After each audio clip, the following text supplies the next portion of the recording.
엄마도 38선이 그어지고 휴전선이 그어지고 분단이 되면서 고향은 버려지게 되는 거죠. 타이에 의해서. 그걸 대응하지는 못하는 마을이었던 거예요. 그냥 그 마을의 삶. 이게 할머니의 고향이었다면 저의 마을은 그 산업화의 거주지였어요. 산업화에. 그래서 제가 살았던 게 국민주택이었거든요. 국민주택 54호였어요. 그 54호예요, 저희가. 시멘트 블럭으로 지어진. 제 앞으로 53개의 동일한 집이 있었고, 저희 집 뒤로 100호도 넘는 또 집들이 있었어요. 저는 초등학교 때 주소가 길면 약간 부자인 줄 알고, 저희 집이 번지 다음에 항상 이렇게 가로 열고, 국민주택 54호. 그래서 엄청 굉장히 괜찮은 집인 줄 알았어요. 그 골목이 이제 다 비슷한. 항상 어렸을 때 골목 어딘가에 시멘트와 모래가 있었어요. 제가 여기 들어오면서 나 이런 데서 놀았는데 이런 생각이 드는 산업화예요. 계속 이렇게 다 이동을 해서 기차를 타고 와서 골목에서 놀았던 이 골목에서 그때 흙이 아니고 이 시멘트 블럭에서 놀았는데요. 그래도 이때는 뭐가 있었냐면 깍두기가 있었어요. 동생을 데리고 놀아야 됐거든요. 동생을 데리고 노는 방법은 동생을 데리고 놀 때는요 다른 건 중요한 게 없어요. 걔를 안 울려야 돼요. 그러니까 울리면 우리 놀이에 방해를 받고 걔가 저녁 때 가서 이르기 때문에 혼나기 때문에 안 울리려면 놀이를 할 때 어떻게 해야 되냐면 깍두기를 시킵니다. 너는 뭐든지 다 할 수 있어 라고 하고 적절하게 딸을 시키면 돼요. 걔 놀이를 할 때 너는 뭐 다 할 수 있어. 이렇게 할 수도 있고 이렇게 할 수도 있어 한 다음에 걔만 피해서 오르면 되거든요. 그러니까 사실 우리 때도 왕따 있었긴 했어요. 동생들을 끊임없이 왕따를 시켰지만 그래도 우리는 우리의 구성원 안에 넣어주고 걔가 눈치채지 못하게 울리지 않으면서 했다면 이런 인간관계들이 무너지면서 요새의 왕따는 너무 심각하잖아요. 배제잖아요. 그나마 그래도 근데 저는 이 깍두기의 원리가 대한학교에서 통해요. 지금은 이제 간디는 고등학생이라 다 비슷한 연령이라서 그렇지만 산어린이학교만 해도 1학년부터 6학년이에요. 사람이 많지 않아요. 1학년부터 6학년이면 1학년과 6학년 정말 천양지차예요. 근데 축구단이나 이런 게 이제 학기 초에는 안 돼요. 축구 게임이 안 돼요. 야구 게임도 안 돼요. 애들이 머릿수가 모자라서. 그러려면 1학년 껴줘야 돼요. 1학년을 껴준다는 건 정말 힘든 일이에요. 6학년의 입장에서 보면. 근데 걔네들 껴줘야 되기 때문에 야구 룰이나 축구 룰이 계속 바뀌어요. 축구도 축구공으로 하면 안 돼요. 계속 소프트볼 뭐 이런 걸로 바뀌고 야구도 뭐 1학년은 뭐 배트가 거의 빨래판 정도가 돼요. 그래가지고 할 수 있고 6학년은 좁아지면 이런 식으로 애들이 계속 같이 살기 위한 룰들을 발굴을 하거든요.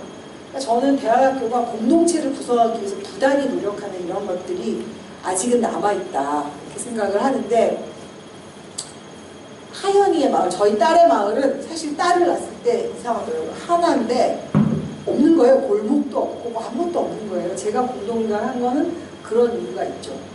얘를 어떻게 거기다가 저는 일을 하고 뭔가 같이 키워야지 되는구나.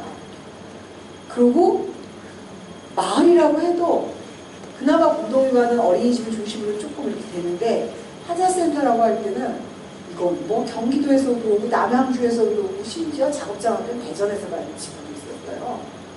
그러니까 마을이 뭐지 그럼? 같이 안 사는데? 네? 이거 어떻게 마을이라고 해? 지하철인데 애들이 또 물어봐요. 그래서 어디까지 끊으시려고? 응? 어디까지지? 그리고 의사소통의 도구도 다 스마트폰인 거예요. 그러니까 제가 자랄 때만 해도 골목에서 다 소리 질러서 불렀거든요. 저녁 먹으라고. 그 누구야 놀자도 다 그 집 가서 다 그랬지만 목소리를 쓰지 않아요. 지금은.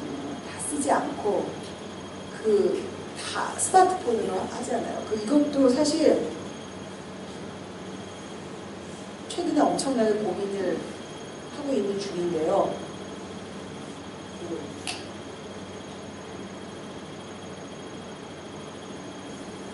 디지털 네이티브라고 하는데요. 그러니까 대안학교 쪽도 그렇고 공교육 쪽도 그렇고 선생님들 만나면 제일 고민하는 게 지금까지 온라인, 스마트폰, 게임에 대해서 우리 어른들이 취했던 그 입장은 뭐냐면 배제하지 마. 나이가 어릴 때 좀 하지 않았으면 좋겠어. 그 다음에 조율할 수 있었으면 좋겠어. 이런 정도인데 가만히 보니까 지금 이제 하자의 활동가들, 팬들도 계속 결혼해서 애를 낳아요. 그 애들이 돌이에요 지금. 근데 걔네들이 아이폰을 킨대요. 네, 돌인데 키고 그 화면에 다 반응을 하고 뭐 한 18개월 된 애들은 자기가 버튼을 눌러서 조작도 한다는 거예요. 그래서 그들을 디지털 네이티브라고 부른다는 거예요. 원주민이라는 거예요. 네. 저희 친정엄마는 눈을 떴을 때 고향이 있었다면 이 아이들은 눈을 떴을 때 스마트폰이 있는 거죠. 그러니까 스마트폰이 없는 세대는 상상할 수 없는 원주민 세대고요. 그럼 우리는 뭘까요? 디지털 이민자들인 거예요. 어른이 돼서 디지털 세대에 이민해서 살고 있는 중인 거예요. 이 이민자들은 뼛속까지 바뀌진 않아요. 뼛속까지 바뀌진 않아요. 근데 네이티브들은 언어가 다르다는 거예요. 네이티브라는 말을 칠 때는 언어가 다른 거예요. 그러면 선생님들하고 만나서 얘기할 때 그런 말을 해요. 지금 돌이네요. 그리고 지금 이제 우리나라에서 스마트폰의 상용화, 거의 전 국민의 반 이상이 스마트폰을 가졌다라고 얘기하는 시기가 5, 6년 된대요. 그 전에 폴더폰도 있고 많이 지금은 정말 대세잖아요. 이 스마트폰이 5, 6년이면 지금 5살인 거죠. 그럼 지금 5살짜리 애들이 한 3, 4년이 되면 초등학교를 들어와요. 초등학교 6년을 지나면 10년 뒤에 중학생, 고등학생이 되는 거예요. 그러면 10년 뒤에 교실에서 디지털 이민자인 교사들이 디지털 원어민을 그 감수성을 어떻게 알 수 있을까? 뭐 어떻게 그러니까 어떻게 하지? 그러니까 이게 뭔가 굉장히 다를 텐데, 그러니까 그것은 마치 농사만 짓던 어른들이 산업화 시대에 공장을 다니는 아이들을 해놓고 우리가 그 꼰대라고 통칭해서 툭 쳐버린 그 세대의 그 고민이 이제 우리한테 오는데, 그 전에 교사들은 다 그거 중독이야 이렇게 얘기했고, 사실 대학교도 많이 그래요. 하자센터, 하자작업장학교도 지금도 중등은 교실에 들어갈 때 그 핸드폰 걷어서 이렇게 놓고 수업 다 하고 나올 때 줘요. 그것도 다 이렇게 사악하게 그 자발적 약속을 통해서 이렇게 회의를 싹 잘 해가지고 교사가 시키지 않고 애들이 스스로 약속한 약속에 의해서 이렇게 싹 잘해가지고 다 그렇게 하고, 고등은 알아서 해라 이렇게 하거든요. 또 몇 가지 약속이 있어요. 중고등 다 하자센터도 체험학습을 많이 가기 때문에 지하철을 타는 순간엔 보지 않는다 뭐 이런 게 있어요. 저희가. 왜냐하면 지하철 타고 이렇게 보는 게 또 보기 싫어서 우리는 체험학습이란 그 하자센터를 나서서, 그러니까 학교를 나서서 돌아오는 데까지가 같이 갔다 오는 거기 때문에 그 지하철을 타거나 이럴 때도 이걸 각자 보지 않는다 뭐 이런 약속도 우리가 또 이렇게 꼬셔가지고 또 다 자발적인 약속으로 만들어가지고 하거든요. 근데 이 원주민이라는 건 이렇다는 거예요. 어린다. 그러면 그거는 그 아이들한테 너 무건수행을 해라. 지금부터 너 지하철 탈 때 말하지 마. 뭐 이런 느낌으로 다가올지도 모르는데 뭐지? 그러니까 이거와 마을이 뭐지? 그러니까 이 해석이 잘 안 돼. 이 논의를 되게 많이 했어요. 뭐지? 그리고 심지어 애들이 뭐 그런 말도 했어요. 그래서 하자는 출퇴근 마을인가요? 하자에 왔다가 아침에 퇴근하면 그 가는 마을인가요? 그리고 뭐 벽시나 이렇게 또 온 친구들, 간디중학교, 금산중학교 나온 친구들도 하자고등학교가 사실 그렇게 얘기해요. 일상 생활을 같이 했던 중학교의 기억이 너무 진하기 때문에 금산에 있어도 마을은 여기라는 거예요, 애들이. 그러니까 이 소속감이라는 게, 하자는 이 도회의 출퇴근용 학교고, 그 뭔가 이렇게 인생에서 가장 진했던 기억은 여기다. 기숙했던 기억은 또 굉장히 진하더라고요. 이렇게 얘기하거나. 근데 그 서에서 뭐지? 그래서 이거는 하자가 정리한 건 마을은 선택하는 것이다. 주민이 되는. 그래서 선택하는 그 마을은 만들어내지 않으면 안 된다. 만들어내는 것만이 그 선택하는 마을의 주민이 되는 것이고, 그냥 예전부터 태어나서 뭐 그렇게 해서 되는 건 아닌 것 같다. 그래서 하자가 잘하고 있는 게, 하자처럼 마을하고 관련 없는 데가 마을 만들기 하잖아요. 저는 하자나 여기 있는 여러분이 비슷할 것 같아요. 왜냐하면 애들은 기숙사에서 있는데 부모님들은 전국구시잖아요. 이번에 1박 2일 하고 나면 다시 이렇게 모이시는 거 1년에 한 번? 뭐 이렇게 되고, 그럼 도대체 이건 금상간디는 아이들의 공동체인가? 부모는 그냥 보내는 건가? 부모들의 공동체는 뭐지? 간디라는 이 공동체의 공간과 시공간이 분리해서 살고 있는 나와의 이 네트워킹은 뭐지? 뭐 이런 것들이 고민이 되실 거잖아요. 그래서 하자가 하고 있는 건 난감 모임 같은 걸 되게 많이 해요. 왜냐하면 난감 모임은 뭐냐면 그냥 난감 모임, 해법이 없는 모임이에요. 이게 여기 계신 분들 다 수학의 정석이나 해법 뭐 이런 걸 하고 자라서 인생에 정석이나 해법이 있을지도 모른다는 착각을 이제 할 수가 있는데요. 그 시대는 지났어요. 정석과 해법은 이미 없고요. 해결하려고 모이면 꼬이더라고요. 내가 이 회의에서 결정을 내고야 말아. 이런 꼬여서 하자에서 하는 난감 모임은 난감 모임이에요, 진짜. 난감함을 공유하는 거예요. 난감함을. 청년 난감 모임은 청년이 정말 난감하잖아요, 요새. 그래서 한번 했던 거고요. 30대 여성 난감 모임도 했어요. 아까처럼 제가. 그리고 놀이 난감 모임은 애들이 놀아야 되는데 이상한 거예요. 놀이터. 뭔가 애들이 그냥 노는 게 아니라 놀이터 만들어줘야지. 놀이터 만들어주는 것뿐만 아니라 도시에서는 그 놀이터 지키는 어른들 만들어줘야지. 애들한테 또 놀이 이모라 그래서 또 뭐 놀이 가르쳐, 뭐지 이게? 놀이가 뭐지? 막 이런 것 때문에 한번 놀이 난감 모임을 하고, 30대 여성 난감 모임은 아까 말한 그 30대 여성 난감 모임을 할 때 보니까 어떤 사람은 학교를 다니다 그만두고, 어떤 사람은 직장을 다니다 그만두는 사람, 어떤 사람은 결혼을 하다 그만두고, 그래서 그런 것도 만들어, 난감 모임의 그 새끼 모임으로 그만둔 사람의 모임, 그런 것도 만들어졌었어요.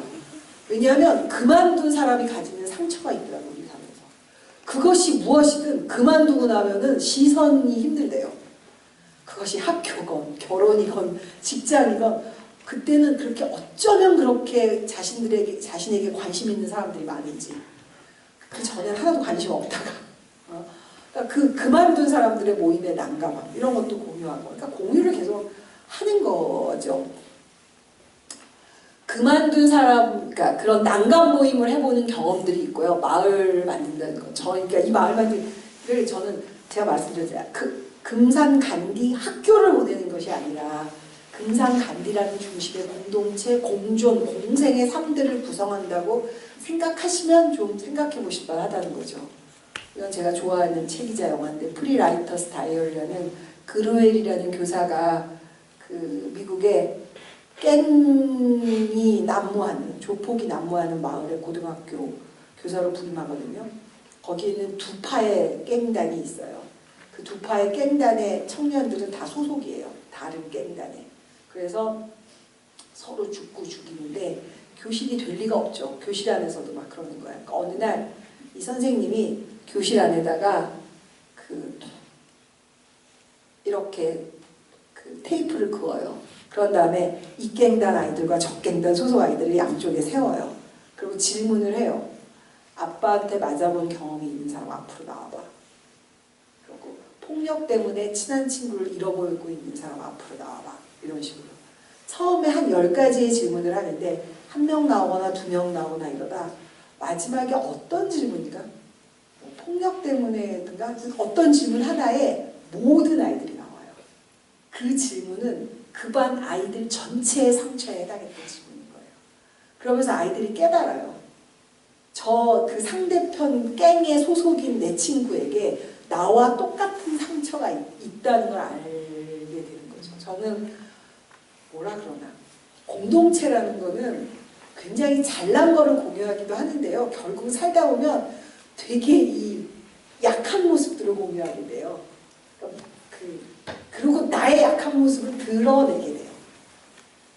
지금은 이제 고등학생을 키우셔서 잘 모르지만 공동육아에서 3살, 4살, 5살짜리 애를 키우는 엄마들이 만나잖아요. 그럼 정말 내 성격 다 드러나요. 원래 3살짜리 애 키울 때 인격 가장 바닥이거든요. 근데 그런 엄마들이 만나보세요. 정말 있는 성격, 없는 성격 다 드러나는 거죠. 그런 걸 공유하면서 공동체가 저는 된다고 생각해요. 내 약한 거를 드러내고 싶지 않으면 사실 공동체가 되기가 어렵다. 결국 약한 고민들을 드러내는 것이다. 그리고 이건 인상학교를 한 사람이 얘기하는데 약한 거를 드러내면은요 굉장히 많은 차이들이 나타나요. 그 약한 거라는 거는요 어디서 주로 드러나냐면요 내 삶의 방식을 고집하다 실패하는 경우에 상처가 되는 거거든요. 막 그러다가 이제 싸우다가 실패하거나 약한 건데 그런 차이들이 있죠. 그 인생학교 알람드 보통이 뭐라 그랬냐면 결혼은 굉장히 비슷한 점이 많다고 생각하는 사람들끼리 하지만 이혼하지 않느냐 하냐 안 하냐는 결혼 후에 나타난 차이를 어떻게 다루느냐에 따라서 이혼을 하거나 안 하거나가 결정되는 거다. 동일한 지점을 보고 결혼하지만 결혼해서 산다는 건 결국 차이를 보게 되는 것이고 그 차이를 다루는 방식이 얼마 전에 최태원 회장이 이혼했잖아요. 근데 우리 딸이 그러는 거예요. 그 최태원 회장과 그 누구죠? 노소영 씨가 왜 이혼했냐고 해서 내가 성격 차이래. 그때 우리 딸이 성격 차이로 치면 엄마랑 아빠랑이 최고 아니에요? 잘 살고 있잖아요. 근데 왜 성격 차이로 이혼해요? 정말 저희 남편하고 저는 어쩜 이렇게 된장찌개 김치찌개도 하나 공통점이 없었어요. 네? 제가 김치찌개를 좋아하면 우리 남편은 된장찌개를, 제가 탕 있는 국물을 좋아하면 그는 볶음밥을, 뭐 이런 식으로 정말 저희는 사실은 저희 경우는 너무 차이가 많은데 공통점 좀 찾아볼까? 뭐 이러고 그런 거지만 차이를 다루는 방식, 이건 저는 공동체에 해당한다고 보거든요. 차이를 다루는 방식이 공동체의 지속 가능성을 굉장히 중요한 요소가 될 거다. 이것도 뭐 저기잖아요. 금산 간디고등학교는 중학교 때까지 아이를 키워보셨고 대한고등학교는 선택해서 오셨으니까 밖에서 보기엔 차이가 덜하다고 생각하고 막상 들어오면 그럼에도 불구하고 대단한 차이들이 있는 거고, 하자센터는 뭐 남들이 봐도 차이가 많고 우리가 봐도 차이가 많고 그런 곳이었고요. 뭐 하자는 하마밤까지 있어서요. 세대로 봐도 3살짜리부터 조화되는 60대까지. 그 다음에 비혼, 미혼, 남녀, 뭐 직업 뭐 얼마나 많았겠어요. 그리고 기대는 법을 아는 거다. 네? 공존이라는 거는 저는 이렇게 슬쩍 기대는 거다. 내가 힘들 때 옆에다 되게 힘든데 슬쩍 기대는 거다. 네? 그러니까 서로 기대 주지 않으면 우린 좀 힘들다. 내가 혼자서 막 하는 건 아니다. 그러니까 너무 비장하게 막이 아니라 이걸 꼭 내가 해결해야 돼가 아니라 이렇게 살짝씩 기대면서 약한 걸 공유하고 슬쩍 기대고 차이들을 좀 어떻게 다룰지를 의논하면서 그럼 난감 모임하면서 뭐 이러면서 사는 게 아닐까 뭐 이런 생각이 들고, 이것도 제가 좋아하는 사진인데 이건 이제 아이들과의 관계예요. 이게 어떤 사진은 제너럴 닥터라고 이 홍대에 있었던 병원인데 지금은 옮겼어요. 젊은 의사인데 제너럴 김인가? 이분이 이제 소아과를 하는데 맨날 애가 우는 거예요. 아시죠? 소아과에 들어오는 모든 애들은 100% 울어요. 어느 순간 청진기를 대는 순간. 그래서 도대체 왜 우냐? 결혼도 안 했을 때 총각 의사니까 힘든 거예요. 그러다 청진기 대면 이 소리는 뭐 난리도 아니지. 그래서 아이의 입장에서 한번 생각을 해봤대요. 그랬더니 그렇더래요. 엄마나 할머니가 데려온대요. 그러고 낯선 환경에 딱 오는데 갑자기 애 옷을 훌렁 벗기는 거예요. 이렇게 청진기를 대려면. 그럼 애 피부가 찬 기운에 확 노출이 되는 거죠. 그런 다음에 더 차가운 청진기가 심장 근처로 딱 가는 거예요. 울지 않을 도리가 없다. 그리고 할머니들이 데리고 오는 애들일수록 더 많이 오는데 뭐냐, 할머니들은 의사 선생님이 너무 이렇게 존경스러운 분이기 때문에 막 후딱후딱 꺾이네요. 말 잘 들어야 돼 이러면서 그냥 정말 자기가 봐도 저것은 폭력이요 이럴 정도로 그냥 휙휙 꺾이고 막, 그러니까 그렇다는 거예요. 제가 아이가 아니고 어른이면 옷을 벗기는 행위는 일단 수치심이다. 예. 그리고 이 찬 게 들어가는 거 말이 안 된다. 그래서 이 선생님이 개발한 게 저 곰인형이에요. 저 곰인형 안에 청진기를 숨긴 거예요. 예. 저 곰인형 안에 청진기를 숨겨가지고 애가 오면 곰인형을 먼저 주는 거예요. 곰인형을 이렇게 안아봐 뭐 이러면서 애가 곰인형을 이렇게 안았을 때 듣는 거예요. 그래서 굉장히 울음소리를 줄인 거죠. 네, 울음소리를. 그러니까 이거는 뭐냐면 제가 이거를 왜 좋아하냐면요. 대안학교 부모, 대안학교 교사 이럴 때 아이들을 우쭈쭈하고 키우자는 게 아니에요. 대안학교 애들은 뭐 애들의 욕망에 근거해서 키우자는 게 아니에요. 그건 그런 게 아니라 내가 옳은 행위를 하고 있다고 생각할수록 상대방에 대해서 하는 행위가 상대방이 너무 이렇게 화들짝 놀랄 정도로 찰지도 모른다는 걸 깜빡 잊을 수도 있다는 거죠. 의사의 의료행위는 너무 당연하고 너무 정당한 행위이기 때문에 어떤 보호자도 의사 선생님한테 우리의 가슴에 차가운 청진기를 그렇게 휙휙 대지 마세요라는 항의를 한 번도 들어본 적이 없다는 거예요. 너무 옳은 행위니까 그냥 감수해야 될 행위인데 그런 거죠. 그러니까 제가 디지털 네이티브 생각하면서 이 생각을 한 거예요. 그냥 애들 뭐 욕망이 아니라 뭔가 애들이 다른 감성의 세대가 신인류가 자라나고 있다면 뭐지? 이거 뭘 바꿔야 되지 우리가? 걔네들한테 맞춰준다는 게 아니라 소통의 도구를 뭘로 바꿔야 되지?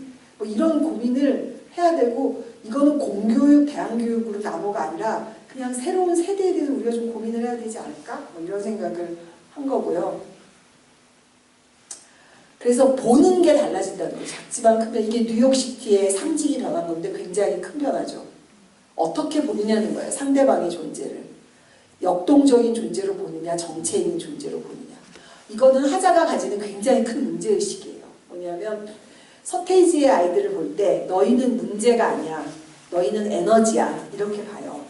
근데 지금 또 대안학교 아이들이나 탈학교 아이들이나 지금 또 좀비와 방석이라고 일컫는 아이들을 보면서 자꾸만 또 문제적 존재라고 보고 싶어지는 거예요. 우리가. 아 쟤네 에너지가 없어. 쟤네 무중력이야. 이렇게 막 보고 싶어지는 우리한테 묻는 질문이에요. 그럼 뭐 이거를 문제적 존재가 아니라 어떤 존재로 봐야 될까? 지금 이 아이들에서 찾아내야 되는 게 뭐지? 이런 거죠. 그래서 지금까지 뭐 그러니까 세 가지 얘기를 제가 앞으로 드리고 시간 반을 안 넘으려고 지금 노력 중입니다. 세 가지 얘기를 드리고 마무리할 건데요. 하자가 말씀드렸듯이 처음에는 이거예요. 우리의 삶을 스스로 업그레이드하자. 네. 그러니까 스스로 아이들은 에너지가 너무 많아서 스스로 업그레이드 할 수 있다고 믿었던 거예요. 90년대, 95년, 96년에. 그래서 너는 네가 스스로 물 줄 수 있어. 너는 왜 너의 힘을 몰라? 그런 메시지가 되게 많았어요. 하자는. 그래서 하자 초기의 상징은 이거였어요. 고래였어요. 고래.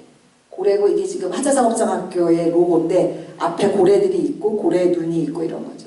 이때의 상징은 뭐였냐면 고래의 노래는 물결을 타고 수천 킬로를 갔지만 사람들은 들을 수 없다. 가천권 밖의 소리이기 때문이다.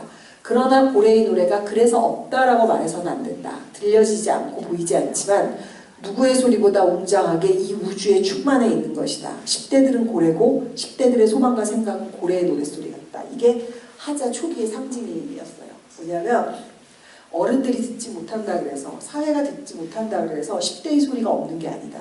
그들의 소리는 웅장하고 온 우주에 있고 그들의 존재를 인정해야 된다. 우리는 고래야 라고 얘기했던 아이들이 있었던 거죠. 이게 하자 작업장학교의 시즌 1이었다면 중간에 하자 작업장학교 1년 문을 닫아요. 더 이상 고래가 아니라고 생각했기 때문이에요. 도대체 작업장학교가 대안학교로서 우리 사회에서 10대들과 무엇으로 만나야 될지에 난감함에 직면하게 돼요. 그렇게 에너지가 점점 떨어지는 걸 보면서. 에너지가 실제로 없는데 에너지가 내라 그러는 건 선한 계몽 아니야? 우리는 좋은 계몽주의자들이 아니야. 하자가 제일 싫어했던 게 좋은 계몽주의자가 되는 건데, 그렇다면 우리에게 뭐가 남는 거지? 그래서 1년 문을 닫고 다시 시즌2의 작업을 시작을 해요. 그래서 1년 뒤에 문을 열 때는 바뀌어요. 크리킨디로 바뀌어요. 이 크리킨디는 안데스 산맥의 신화인데요. 설화죠. 숲이 타고 있었습니다. 숲속의 동물들은 앞다투어 도망을 갔습니다. 하지만 크리킨디라는 이름의 새는 왔다 갔다 하며 작은 주둥이로 물고 온 단 한 방울의 물로 불을 끄느라 분주했는데, 그런 동물들이 보고 큰 동물들이 야, 벌새가 진짜 요만하더라고요. 그게 무슨 소용이 있어라고 하니까 나는 내가 할 수 있는 일을 할 뿐이야 라는 거예요. 지금 무슨 얘기냐면 1990년대 중반만 해도 서태지가 보여주면, 너희가 서태지가 되면 사회는 반응할 거야. 사회가 반성할 거야. 너희가 멋있게만 돼봐. 였는데 2000년대가 되면서 사회가 너무 후져졌어요. 그래서 너희가 그렇게 혼자 잘나도 더 이상 너희한테 갈 게 없어. 오히려 너희는 공익이어야 돼. 그러니까 공익이라는 건 어떤 구성원으로서의 쓸모가 있어야 돼. 너희는 뭔가 구성원으로서 뭔가 하는 걸, 그런 것들을 깨달아야 돼. 이런 거였어요. 이거는 교육과정에도 다 나타났어요. 그러니까 어떤 거냐면, 하자 초기의 작업장들은 작업장 5개를 주고 애들이 막 밤새 작업을 하고 꼭 작업으로 증명하라 그랬어요. 그러니까 그때 애들은 뭐냐면 이런 거였어요. 너희 공부 싫어? 그럼 네가 좋아하는 작업으로 해봐. 끝까지. 명함 만들고 싶어? 명함을 만들어서 팔 수 있는 데까지 한번 질을 높여봐. 계속 해봐. 쇼하자 해봐. 뭐 이런 거였어요. 하지만 크리킨디의 작업장 학교의 교육과정은 그런 게 아니고요. 뭐냐면 이제 우리의 교육과정은 수업을 시작하기 전 청소부터다. 그리고 수업이 끝난 뒤 청소까지다. 그래서 지금 작업장 학교는 우리가 기름걸레를 다 하나씩 줬어요. 우리 초등학교 때 했던 그 기름걸레를 다 하나씩 줬고, 그 하자에서 포럼이 열리거나 이럴 때 작업장 학교 애들이 다 청소를 다 해요. 그래서 거기서부터 의자 마무리까지를 교육과정이라고 본다. 포럼에서 너희는 듣는 존재가 아니다. 이제 어른들이 너희한테 좋은 말을 하고 너희는 듣고 배우는 게 아니라 너희는 포럼의 구성원으로서 그 구성 공간을 만들어라. 그러고 우리한테 얘기를 해달라고 하면 좋은 어른들이 와서 그 얘기를 해줄 거다. 이렇게 뭐가 되게 바뀌어요. 그리고 직조, 손, 목공 이런 걸로 다 바뀌어요. 다. 그거는 현실적인 문제도 있어요. 뭐냐면 여기 이제 금산간이나 기숙사에서 생활했던 학교는 다 괜찮아요. 하자 고등과정에 온 친구 중에 정말 생활에서 짱 실상사 애들이에요. 네. 그런 애들은 있는데 아니고는, 하자는 이제 점심 밥 먹고 다 본인이 설거지 하거든요. 근데 정말 그 설거지 할 때 이렇게 안 하고 이렇게 수돗물에 이렇게 갖다 대는 애들이 있어요. 접시에. 네. 그리고 그게 아기가 아니고 몰라서 그러는 거예요. 그리고 행주 짤 때 어디까지 짜야 되는지 모르는 거예요. 진짜. 그러니까 어디까지 짜야 되는지 몰라. 너무 꽉 짜면 수건 망가질까봐. 네, 정말. 그래서 걸레 짜고 이럴 때 계속 짜면서 물어봐요. 어디까지 짜요? 이거 어디까지 짜야 돼요? 근데 생각해보니까 우리 딸도 20살이 될 때까지 걸레를 얘가 몇 번, 아시잖아요. 다 청소기로 하고 걸레를 짜보기나 했나. 막 완전 뜨끔뜨끔한 거예요. 저도. 그 생활하고 뭐 이런, 그러니까 너의 생활을 챙기는 걸로 이제 바뀌고, 사회에 대해서 뭐 쓸모가 있어야 된다로 이제 다 바뀌는 거죠. 근데 요새는 또 고민이에요. 뭐냐면 1, 2년 사이에 제가 얘기했잖아요. 헬과 충의 나라가 된 거예요. 그래서 정말 작년부터 또 고민하기 시작하는 건 뭐냐면, 진짜 벌새는 너무 힘들다 애들이. 뭐지? 이 쓸모와 본인의 쓸모는 챙겼는데 이 사회 구성원으로서의 역할들이 도대체 이 아이들이 뭘 해야 되는 거지? 막 이건 또 아이들은 무슨 존재가 돼야 되는 거지? 막 이런 고민이 또 시작이 됐고요. 어쨌건 크리킨디 때는 자신이 누구와 연결되어 있는지 인식하는 것, 그를 통해 살아야 될 이유, 그리고 해야 할 일과 현장을 찾는 일 이런 거를 해보자. 그래서 교육과정도 많이 바뀌었죠. 그리고 뭐 현장에 가는 거, 직접 일을 해보는 거. 그래서 살림집 같은 것도 만들었어요. 하자는.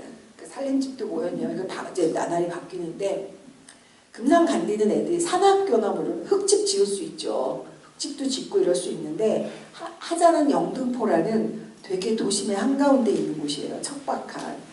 근데 영등포에 흙집을 짓는 건 의미가 없어요. 영등포가 흙집을 원하지 않아요. 그 지역이. 그래서 고민했죠. 그럼 애들하고 무슨 집을 짓는 게 우리한테 맞는 거지? 라고 했을 때 도심에서 돈이 없고 주거 공간으로서의 가장 취약한 건 뭘까? 그거는 컨테이너더라고요. 주거 공간으로서의 자립성이 가장 떨어지는 공간, 컨테이너다. 그럼 이 컨테이너를 주거 공간화하는 것이 오히려 우리에게 주어진 과제가 아닐까.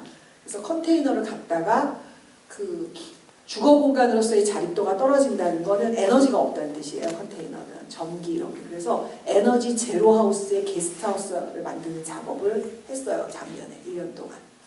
그래가지고 그 컨테이너 박스 2층으로 3개 해서 다 작업하고 위에다 태양광 얹고 뭐 화덕 놓고 놓고 해가지고 이제 만들었거든요.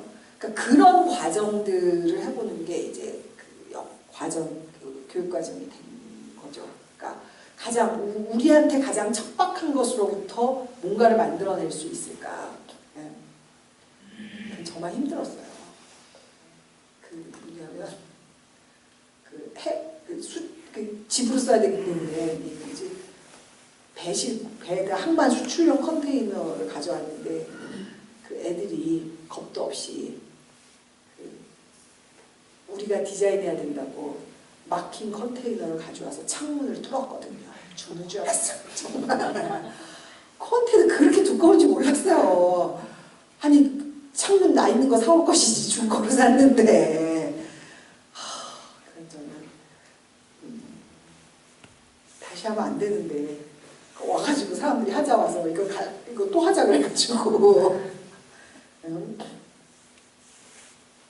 그래서 2014년도가 우리가 하자 마을이라는 말을 드디어 썼어요. 우리가 이 정도면 하자 마을이지 않니? 근데 이제 자신이 없어서 그 하자 마을 가운데 저게 씨앗이에요. 우리가 또 약간 정직하거든요. 그래서 하자가 마을이야 라고 하기 조금 그래가지고 이제 하자는 드디어 마을에 씨앗을 심었어. 2014년도에 입촌식을 하면서 그래도 이제는 계속 마을이라는 말을 붙일 거야. 그래서 조한혜정 교수부터 그전에는 우리가 밖으로 낼 때 하자센터 설립자 이렇게 나왔지만 지금은 모든 공식 문서에 하자 마을의 가장 오래된 주민 이렇게 내거든요.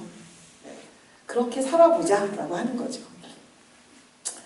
앞이 그 크리킨디까지의 얘기면 사실 오디세이 학교는 제가 말한 대로 크리킨디 이후의 애들이 뭐지? 라는 고민이고 이건 서울교육청이 실험하고 있는 학교예요. 작년에 시작이 됐고요. 오디세이 학교는 말하자면 공교육과 대안교육으로 반으로 나눴던 것을 공과 타를 경계해서 고등학교 1학년 과정을 대안학교에서 보내면 학력을 인정해 주는 거예요. 1년 과정을. 그러니까 뭐 벤치마킹은 게비어나 덴마크 애프터스콜레나 이렇게 1년 받는 거에서 한 거죠. 근데 게비어도 그렇고 덴마크 애프터스콜레도 그렇고 애들이 그러니까 말하자면 대안학교를 1년 다니는 것처럼 아예 학교를 그만두고 1년을 다녀요. 유럽은. 근데 말씀드렸잖아요. 우리 애들은 특히 공교육 애들은 학교를 떠나지 못한다고요. 학교도 기운이 있어야 떠나요. 내가 뭐 해보겠어 이래야 떠나는 거지. 그래서 학교는 못 떠나지만 떠나고 싶어요. 그런 아이들이 너무 많다. 그러면 그런 아이들에게 맞는 배움과 성장의 틀을. 그래서 이거는 지금도 논란이 많고 초기에도 논란이 많았어요. 어제도 제가 오디세이 학교 포럼을 했는데 거기 포럼에 오신 분들의 뭐 한 3분의 1쯤은 그렇게 어정쩡하게 하지 마라. 그냥 확 해라 좀. 그냥 애들 다 그만두고 나오게 해라. 왜 이도저도 아니게. 왜냐하면 학력을 인정하려면 최소의 연수를 해야 돼요. 그러니까 일주일에 6시간을 해요. 기초교과를. 그래야 학력을 인정해 줄 수 있어요. 나머지는 다 대학 요새 법망을 가장 극대화하려고 하면 그 한 학기에 6시간을 영수를 하고 나머지 한국사 이런 걸 다 대안교과로 하면은 이렇게 돼요. 그래가지고 6시간 하는데 그 기초교과를 한다는 것 자체가 애들이 어정쩡한 거다. 그러니까 애들 아예 학교를 잊어버리게 해라 하지만 그것보다는 그 학교도 아예 떠나지 못하고 적이 있어야 안심하는 친구들을 위한 거예요. 그러니까 이거는 어떤 의미냐면 크리킨디만 해도 아주 분명하고 자기 삶에 대해서 너가 쓸모가 있어야 된다고 한다면 이 오디세이의 상징은 알죠? 항해거든요. 항해. 모험과 항해인데 그냥 이거예요. 중간에 한 번만 쉬고 가자. 이거 입학식 때 아이들이 오디세이란 했을 때 썼던 말들이에요. 중간에. 초등학교 1학년부터 고등학교까지만 해도 12년을 경주마처럼 달리고 지금은 유치원부터 뭐 태교부터 이렇게 얘기하고 대학을 들어가도 재미가 없는 시기에 그래도 1년에 한 번은 쉬고 가야 되지 않냐. 한 번은 쉬고 가자. 아이들에게 쉴 게 없으면 어떻게 될 것 같다. 그래서 동화 속 왕도 가끔 쉬어야 돼. 이건 제가 덴마크에 애프터스쿨에 갔을 때 어떤 학교들보다 가장 인상 깊었던 방이었는데 제가 애프터스쿨에 어떤 방을 들어갔는데 그 학교의 한 방이 이게 뭐냐면은 그 모든 동화 속의 왕자와 주인공들이 쉬는 장면이에요. 벽이. 그러니까 세 면의 벽에 그 공주나 이런 사람들이 다 옷 벗고 속옷 차림으로 쉬고 있고 왕도 다 내려놓고 개울가에서 조격하고 있고 그러니까 무슨 얘기냐면 동화 속 왕자와 공주도 쉬는 시간이 있어야 된다는 거예요. 그 방에 들어가면 다 쉬고 있어요. 이렇게 다. 임금님도 왕관을 내려놓고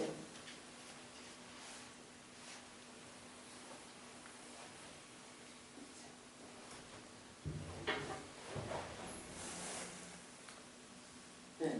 이 공주도 이제 막 내려놓고 쉬고 있죠. 이렇게 다 내려놓고 다. 저 이게 실제로 그렇게 설명을 해준대요. 선생님들도. 네. 동화 속의 왕들도 늘 우리 역사 드라마의 왕들은 늘 뭔가 하고 있잖아. 엄청나게. 그게 아니고 쉬어야 된다는 거예요. 그런 개념의 학교였던 거예요. 쉬자. 쉬어야 된다. 네. 우리도 애들한테 얘기할 때 다 쉬면서 하는 거다. 네? 다음만 보시면 네. 이것도 오디세이는 사이길이다. 기존 틀에서 벗어난 새로운 길이기 때문이다. 지금 첫 해에 40명을 했어요. 40명을 하고 올해 한 80명 정도, 90명 정도 예상하고 있거든요. 그러니까 원적 학교가 있고 애들을 공감민들레 첫 번째 해는 공감민들레, 꿈틀학교, 아름다운 학교 이렇게 서울의 세 권역에서 거기 애들하고 같이 지냈고요. 올해는 하자센터, 꿈틀학교, 공감민들레 이렇게 지내는 거예요. 저는 이것의 의미는 뭐냐면 공교육도 지금 공을 재해석하고 있다. 왜냐하면 대한교육의 전 교과에 공적 학력을 부여하는 거거든요. 1년이지만 또 공교육의 한계를 명확하게 하는 거다. 그리고 그 대한교육 쪽도 이제는 공교육의 아이들까지 책임지겠다.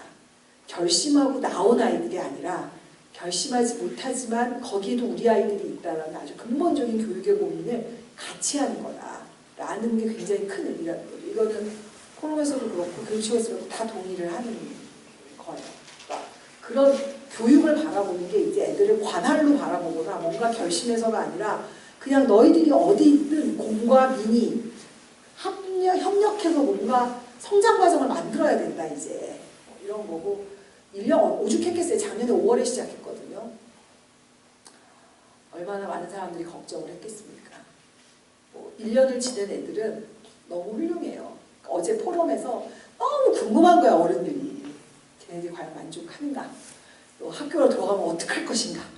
애들은 너무 또 우쭈쭈 키워서 널널해져가지고 다시 학교 들어가면 적응 못할 텐데 어떡할 건가? 이래가지고 막 애들한테 막 질문을 하는 거야 이제 지낸 애들한테. 근데 그 질문 중에 하나가 뭐였냐면 오디세이 학교로 설명할 때 쉬는 학교고 하니까 성찰과 여유예요. 여유 마음에 안 들잖아 어른들이. 얘네 노는 게 아닌가. 그래서 이런 질문이 나왔어요. 그 오디세이 학교는 여유라고 하는데 너무 자유로운 거 아니냐. 너무 자유로운 거 아니냐. 그렇게 해서 1년 자유롭게 지내다가 그 이제 다시 학교로 들어가면 그거 못 견딘다. 그럼 괜히 그 애만 더 힘들게 하는 게 아니냐. 그래서 너희는 어떤 자유를 누렸냐. 그러니까 그 1년 지낸 애가 뭐라고 대답하냐면 자기가 일반 학교 다닐 때는 이런 거예요. 자기 경험인데 그 자기가 일반 학교 다닐 때는 예를 들어서 그 친구가 한 얘기를 제가 이제 그대로 해드리는 거예요. 제가 일반 학교 다닐 때는 예를 들어서 그 전날 자기가 지갑을 잃어버렸다. 지갑을 잃어버린 적이 있대요. 지갑을 잃어버렸다. 거기에 뭐 교통카드, 뭐 학생증, 용돈 이런 게 다 있으니까 사실 그 다음날 수업은 머릿속에 하나도 안 들어오더라고요. 찾을 수 있을 것인가. 왜냐하면 이게 어떻게 된지 아시죠? 그 전날 카페에서 잃어버렸어요.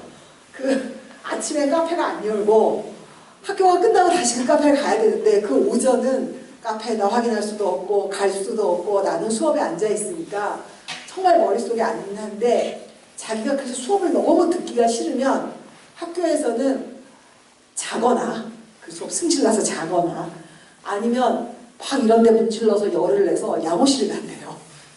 막 열을 내면 난대네 열이. 그래가지고 열을 막 내가지고 양호실 가서 막 잊어버려야 되니까 막 지갑 사니까 머릿속에서.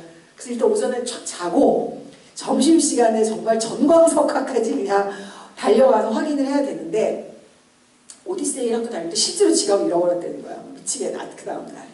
근데 오디세이는 그 다음날 와서 자기가 선생님한테 자기가 지갑을 잃어버렸고 지금 나 정말 도저히 수업을 못 듣겠다. 어떻게 하면 좋냐라고 할 때 그 친구 말이 그래요. 선생님이 수업을 들을 수 있다 들을 수 없다라고 얘기하지 않고 너 되게 힘들겠구나. 근데 너 어떻게 생각하니? 이 수업도 중요한데 한 30분 들어보는 건 어떠니? 그러다가 정 힘들면은 나가고 또 뭐 들을 만하면 듣고 뭐 여러 가지 선택이 있단다. 너한테 여러 가지 선택이 있단다.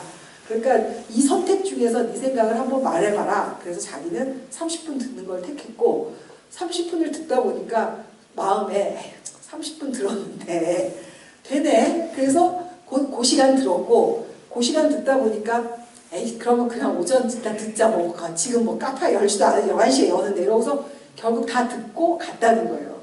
아 지갑을 찾았는지는 안 물어봤네. 근데 어쨌든 그래서 이 친구가 이런 거예요. 오디세이 학교의 자유란 이 정도의 자유를 얘기하는 거다. 내 생각을 얘기할 수 있고 그 생각이 거부당하지 않는다는 믿음이 있는 그 정도의 자유지 우리가 공부 시간에 들어오기 싫다고 안 들어올 건데 이러고 살지 않았다. 그렇게 살지 않았다. 하지만 훨씬 덜 답답했다. 일반 학교 다니는 것보다 훨씬 덜 답답했다. 그러니까 쉬는 걸 되게 걱정을 많이 해요. 어른들이. 네. 쉬는 거를. 근데 쉬지 않으면 여유가 있지 않으면 아이들은 정말 너무 힘들 것 같아요. 저는 대한교육의 공간이라는 것도 아이들의 삶에서 적절한 여유들을 만들어주는 거다. 자기를 이렇게 좀 넓게 볼 수 있는 그런 여유를 만들어주는 거다. 이렇게 생각을 하고요. 지금은 이제 다시 작업장 학교를 하고 있죠. 저 거의 이제 마지막으로 말씀드릴 점인데요. 제가 좋아하는 일인데 에콰도르 개의 아서 얘기예요. 이 개는 이제 보시다시피 우리가 유기견이라고 부르는 아서라는 개인데요. 네, 그다음 네, 그 스웨덴 팀이에요. 월드 어드벤처 레이싱을 하는 스웨덴 팀인데 이 월드 어드벤처 레이싱이라는 게 저기래요. 9박 10일 동안 거의 하루에 한두 시간을 자고 수영, 카약, 산악 레이싱 뭐 이런 걸 통해서 아마존 밀림을 주파하는 거예요. 9박 10일 동안 횡단을 하는 거죠. 수백 킬로를. 그러니까 이거는 거의 사람도 거의 인내 극단을 달리는 그 레이싱에 참여한 스웨덴 팀이 어느 날 쉬고 있는데 그 아서라는 떠돌이 개가 온 거예요. 그러니까 그 팀의 리더가 미트볼 하나를 준 거야. 불쌍하니까. 너무 배가 고파하니까. 그래서 미트볼을 줬는데 그 다음부터 이 아서가 따라오기 시작한 거예요. 근데 이 아서가 따라온다는 게 무슨 얘기냐면 이 산악 레이신과 그 다음에 이 바위와 뭐 그러니까 도저히 이 떠돌이 개 체력으로 따라올 수 없는 거를 따라오기 시작한 거예요. 네. 근데 이제 중간에 어떤 일이 있었냐면 카약으로 강을 건너야 되는데 아마존이 굉장히 바닥이 이제 험한 거죠. 그래서 주최 측에서 얘기를 한 거예요. 더는 못 간다. 너희가 강아지를 데리고는 이 코스를 갈 수가 없다. 여기서 헤어져라. 그래서 받아들였죠, 스웨덴 팀이. 왜냐하면 상위권 입상이 예상했던 팀이니까. 그래서 헤어진 거예요. 아서를 놓고 카약을 출발시켰는데 거기에 아서가 뛰어든 거예요. 그래서 따라오기 시작한 거예요. 그래서 이 팀이 아서를 위해서 우회로를 택했어요. 그러니까 그 빠르고 험한 그 길을 안 택하고 옆으로 해서 우회로를 택한 거예요. 그리고 아서라는 이름을 붙여준 거죠. 아서가 그 뭐지 아더왕의 아서예요. 네. 이름은 하여튼 아더왕의 아서. 네. 그래서 왜냐하면